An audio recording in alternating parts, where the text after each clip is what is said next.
Good afternoon, I'm Karen Holmes Ward. Welcome to Cityline. Just 8 months ago, Mayor Kim Janey was sworn in as Boston's first woman and first black mayor. Since then, she's led the city through unprecedented challenges, including the managing of the repercussions of the COVID-19 pandemic. On Wednesday, she bid the office farewell. Addressing the challenges of our city takes courage and commitment, because these issues can only be solved when we all work together to create systemic change. From managing a public health crisis to confronting institutional racism, we have achieved historic milestones together. While I am proud to be Boston's first woman mayor and the first mayor of color, I am also very proud to know that I will not be the last.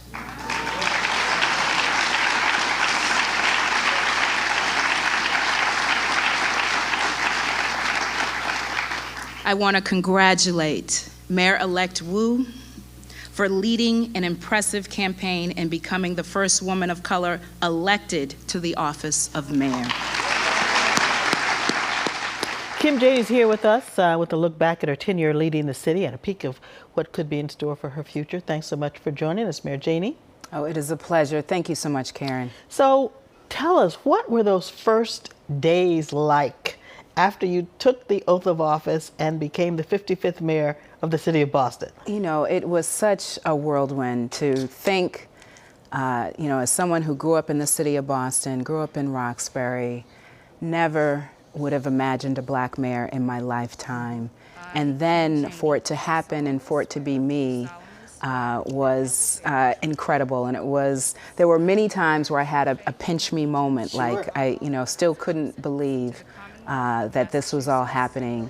But I love Boston, I love my city, and it was so incredible to be able to lead, especially during such difficult times, and making sure that we were creating a firm foundation and a path forward in terms of coming out of the darkest days of the pandemic and making sure we were addressing all of the systemic issues and inequities that were there before COVID. There was a lot going on when you got to City Hall. And as you looked around the City Hall office, were you aware of the history that now had been laid at your feet? Well, certainly aware that this didn't happen before, that this was the first for Boston growing up here. And with that is also a burden. There's a weight that comes with breaking down that barrier. Being the first. Breaking through that glass ceiling. And so it was important, though, that we continue to lead,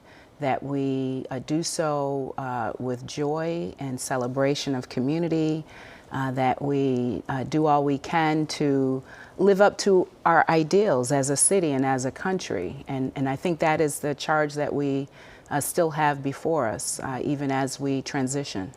Now, of course, you were in City Council, so you were aware of many things happening in the city, but as Mayor Walsh left town, he left that desk pretty full. There were some pressing issues facing the city that immediately became your problem. Number one, taming the pandemic and getting the city vaccinated. Yes. So we put a lot of emphasis in making sure that we had equity, that we were working with folks to close the gaps. We saw all the ways that COVID disproportionately impacted poor people of color, vulnerable communities, and we wanted to make sure that we were meeting people where they are. So that meant getting on the ground. That meant investing millions of dollars with community groups that had trusted relationships with folks who had questions or doubts. And I'm really proud of the work that we've done. We set up a bunch of pop-up clinics.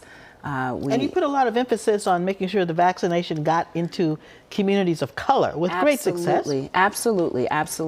And we still have more work to do to make sure we're closing those gaps, but we've seen an increase in the percentage of Black residents who are vaccinated, Latino residents who are vaccinated, younger people who are vaccinated, and as we roll out the booster and as we vaccinate children who are now eligible, it is important that we stay focused on the disparities that were there and that were intentional around getting the vaccine to those who need it most. And while there is still a lot more to be done in terms of vaccination and boosters, the city's effort actually has made Boston one of the most vaccinated big cities in the country. So I'm really proud of the work that we've done.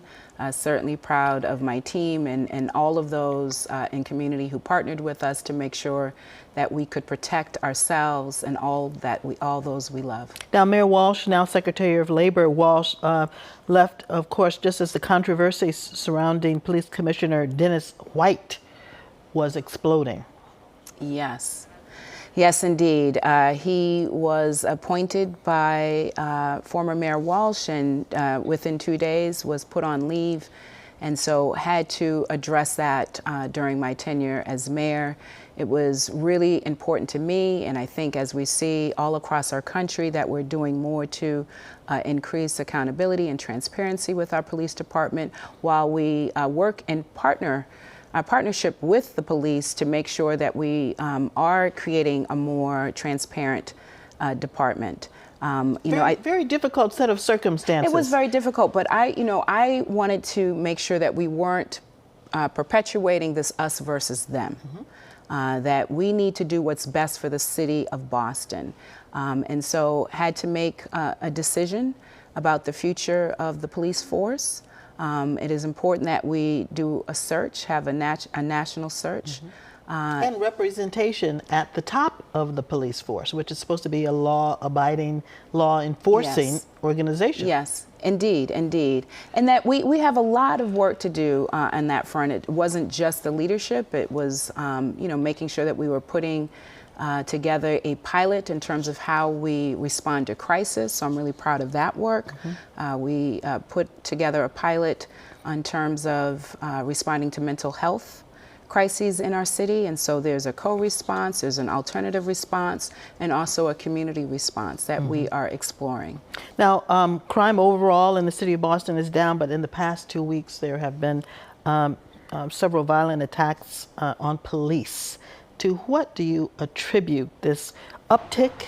What can be done to stop violent crime from increasing here in the city? Yeah, I think the root cause is unresolved trauma here. In both cases this week where we've seen attacks on police officers, it was police responding to calls for help, originating from domestic violence in the home. And it's really unfortunate to see violence taking place in our city, certainly against our police officers, or to lose a life in that process. And so we've got to do more to get at the root cause of violence, which means we have to address unresolved trauma. And we know that COVID-19 has made things worse in our community, in our city, and all across our country. Our conversation with Mayor Kim Janey continues. Coming up, we'll take a look back at the highlights